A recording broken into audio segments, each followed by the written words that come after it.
Welcome to my class. इस particular video lecture के अंदर हम कंपाउंड इंटरेस्ट अमाउंट को कैलकुलेट करेंगे। This is part 1। आइएगा मूव करते हैं कंपाउंड इंटरेस्ट के एग्जाम्पल की तरफ। इस एक्सेल शीट के अंदर कुछ स्ट्रक्चर ऑलरेडी मेरे को दिया गया है। इस पर्टिकुलर स्ट्रक्चर के अंदर मैं कंपाउंड इंटरेस्ट अमाउंट को कैलकुलेट करने के लिए कुछ डेटा की इनपुट्स दूंगा। प्रिंसिपल अमाउंट के केस के अंदर मैं यहाँ पर 10,000 का अमाउंट दे रहा हूँ। रेट के अंदर this is 10% and time is 1 year. Normal तरीके से कंपाउंड इंटरेस्ट को कैलकुलेट करने के लिए हमारे पास एक फार्मूला है P parenthesis start 1 + R divide by 100 parenthesis close and raise to power T। P here refers to principal, R refers to rate and T refers to time। मैं इस normal फार्मूले की मदद से आपके सामने कंपाउंड इंटरेस्ट को यहाँ पर कैलकुलेट कर रहा हूँ।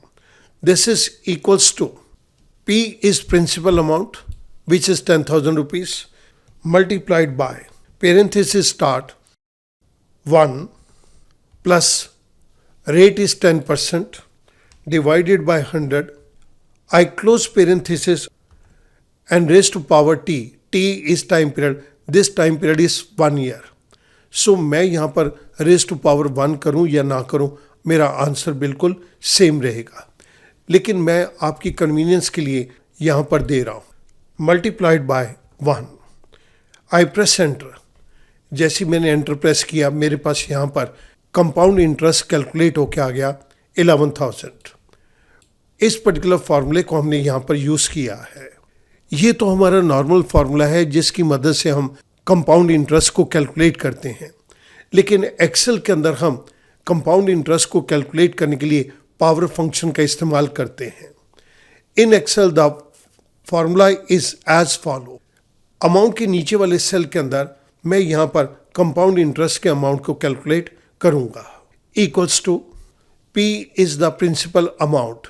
It is given to us in cell number B4।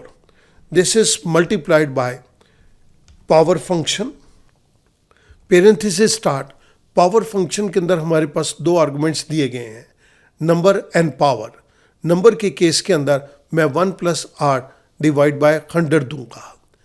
This is 1 + rate divided by 100 comma power is T।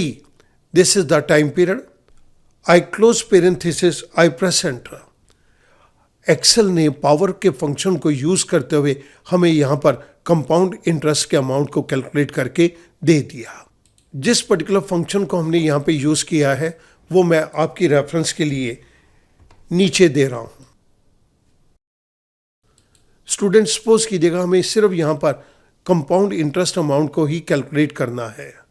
सो मैं इस जगह के ऊपर इस फंक्शन को एक बारी टेकअप कर रहा हूँ। This is equals to P is principal amount multiplied by power function. The first argument number is 1 + R। 1 + R। R is rate divide by 100 comma power is T।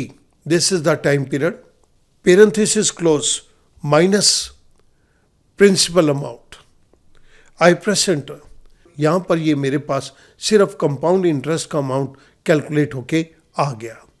इसके लिए हमने जिस पर्टिकुलर फंक्शन को use किया है वो मैं आपकी रेफरेंस के लिए यहाँ पर दे रहा हूँ। तो स्टूडेंट एक चीज़ का ध्यान रखेंगे, जब हम स्कूल के अंदर या कॉलेज के अंदर वैसे कंपाउंड इंटरेस्ट के अमाउंट को कैलकुलेट करते हैं तो हम इस पर्टिकुलर फंक्शन को यूज़ करते हैं, लेकिन जब हम एक्सेल के अंदर कंपाउंड इंटरेस्ट के अमाउंट को कैलकुलेट करते हैं तो यहाँ पर हम इसके अंदर दिए गए पावर फंक्शन को यूज़ करेंगे। मैं उम्मीद करता हूँ इन दो छोटे से एग्जाम्पल से आपको कंपाउंड इंटरेस्ट अमाउंट को कैलकुलेट करने के अंदर मदद मिलेगी। Thank you very much.